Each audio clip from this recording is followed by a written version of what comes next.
अनचाही शादी में प्यार 31। राहुल का फोन फिर से बजता है। जिया को नंबर देखकर वो फोन कट कर देता है। उसके आंख से आंसू निकलने लगते हैं।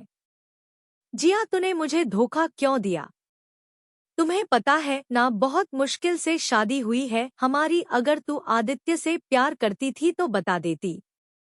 क्यों मेरे से प्यार करने का नाटक करती कब से? जिया की आंख नम हो जाती है। राहुल, ऐसी क्या बात हो गई? तुम हमसे बात ही नहीं कर रहे हो। ऐसा क्या किया है मैंने? जिया, तुमने बहुत गलत किया है। पापा को दिखाना तुम आदित्य के कारण भूल गई। तुम इतना गिर सकती हो मुझे पता नहीं था। अगर तुम्हें जरूरत थी इतनी तो बताना चाहिए था। सारी जरूरत आदित्य के साथ मिटाने की क्या जरूरत थी? ईशा राहुल को फोन करती है। राहुल ईशा का नंबर देखकर अपने आंसू पोंछकर नरम आवाज में बात करता है। हाँ ईशा, बोलो। भाई, आप कहाँ हैं? वो अस्पताल खाना लेकर जाना था इसलिए। सब भूखे होंगे तो माँ ने बोला है आप और मैं जाकर खाना देकर आ जाते हैं। पास खड़ी जिया सुन रही थी। ईशा उसे शांत रहने का इशारा करती है। ईशा, मैं थोड़ा काम में बिजी हूँ। वो तुम राघव को कह देती वो और तुम जाकर दे आते तो। भाई, राघव जी और मम्मी चाची जी सब हिमा को लेकर अस्पताल गए हैं। हिमा की तबीयत अचानक बिगड़ गई इसलिए। ठीक है, आता हूँ थोड़ी देर में। मैं घर के अंदर नहीं आऊँगा, तुम बाहर ही खड़ी रहना। मैं तुम्हें अस्पताल छोड़कर वापस काम पर चला जाऊँगा। भाई, इतनी रात को आपका कौन सा काम है? अभी छोटे पापा एडमिट है, आपको उनके पास रहना चाहिए। ईशा, उसकी चिंता तुम मत करो, मैं वहां आ जाऊंगा बाद में। अभी तुम टिफिन लेकर बाहर खड़ी रह जाओ। ईशा फोन रखकर जिया के पास आती है। जिया की आंख से आंसू निकल आते हैं। ईशा जिया के कंधे पर हाथ रखकर, जिया चिंता मत कर, मैं राहुल भाई की बहन होने से पहले तेरी फ्रेंड और बहन हूँ। अब तो तू मेरी भाभी भी है, इसलिए चिंता मत कर। अपने भाई भाभी का घर नहीं बर्बाद होने दूंगी। ईशा जिया के आंसू पोंछकर उसे गले लगा लेती है। ऊपर खड़ी ममता जी यह सब देखकर बलाए लेती है, मुस्कुराती हुई मन में। हे कृष्ण कन्हैया, आपका बहुत बहुत शुक्रिया जिया जैसी बहू देने के लिए। इन दोनों ननद भाभी का रिश्ता हमेशा अच्छा ही बनाई रखना। मधु जी बाहर बेंच पर बैठी रो रही थी। आशा जी उनके पास बैठी उन्हें संभाल रही थी।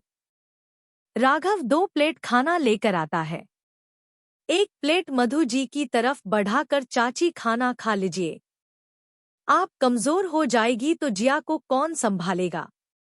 मधु जी वो प्लेट को अपने हाथ से साइड करके, जब तक हिमा को होश नहीं आएगा तब तक हम कुछ नहीं खा पाएंगे। राघव बेटा, हमें हमारी हिमाहू मिलना है। सच कहते थे तुम, बहुत खुला छोड़ कर रखा था मैंने हिमा को। आज उसी का तो नतीजा है। इतना कहकर मधु जी फिर से रोने लगती है। राघव का फोन बजता है।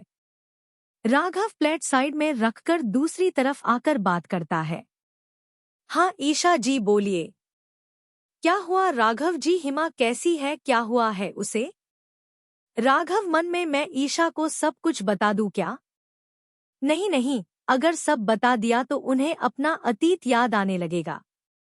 बहुत मुश्किल से वो कुछ बोलने लगी है और अभी ईशा को संभालना भी बहुत मुश्किल हो जाएगा।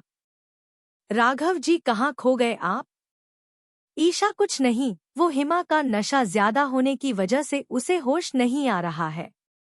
तुम चिंता मत करो, सब ठीक है। डॉक्टर हिमा को जैसे ही होश में देखते हैं डिस्चार्ज कर देंगे। ठीक है, आप अपना और सबका ख्याल रखना। आप कह तो हम भी अस्पताल आ जाए, हम उस घर की बहू हैं, अब तो हमारा फर्ज बनता है इसलिए। ईशा जी, अगर आपको यह बताना ही होता तो मैं आपको फोन पर ही बता देता। नहीं नहीं ईशा जी, आपको आने की कोई जरूरत नहीं है। ईशा किचन से बाहर आती है। हाथ में 2 बैग होते हैं जिसमें टिफिन होता है और पानी की बोतल होती है। राघव आशा जी के पास बैठता है। माँ, हमें आपसे कुछ बात करनी थी। मधु जी वहां नहीं होती है। वो मंदिर के पास खड़ी होती है। आशा है राघव की तरफ देखकर, हाँ बेटा बोलो। माँ, वो मैंने हिमा वाली बात अभी तक ईशा जी को नहीं बताई है। मुझे डर है कि तुझे डर है कि ईशा हिमा की यह बात सुनकर खुद के साथ हुए हादसे को वापस याद करके संभल नहीं पाएगी। आशा जी राघव की बात पूरी होने से पहले अपनी बात कह देती है। राघव आशा जी की बात सुनकर उनकी तरफ देखना लगता है। क्यों, सही कह रही हूं ना मैं राघव? राघव हाँ, मैं सर हिला देता है। राघव, अगर ईशा को कहीं और से हिमा की बात पता चली तो? और वो अब गर्ग परिवार की बहू है और हिमा गर्ग परिवार की बेटी है। अगर बहू और बेटी की आपस की बात छुपी रहेगी तो अच्छा नहीं लगेगा। हाँ समझती हूँ, ईशा के प्रति तुम्हारी फ्रिक और यह फ्रिक होनी चाहिए, पर ईशा को यह बात पता होनी चाहिए उसके परिवार में क्या हो रहा है। और मुझे फेरा विश्वास है मेरी बच्ची पर वो सब संभाल लेगी और खुद के साथ हिमा को संभाल लेगी। राघव आशा जी की बात सुनकर उनकी तरफ देखता रहता है, फिर उनके गले लग जाता है। थैंक यू माँ, थैंक यू हो मच। आपसे बात करके ईशा जी को यह बात बताने की हिम्मत हुई है मुझे।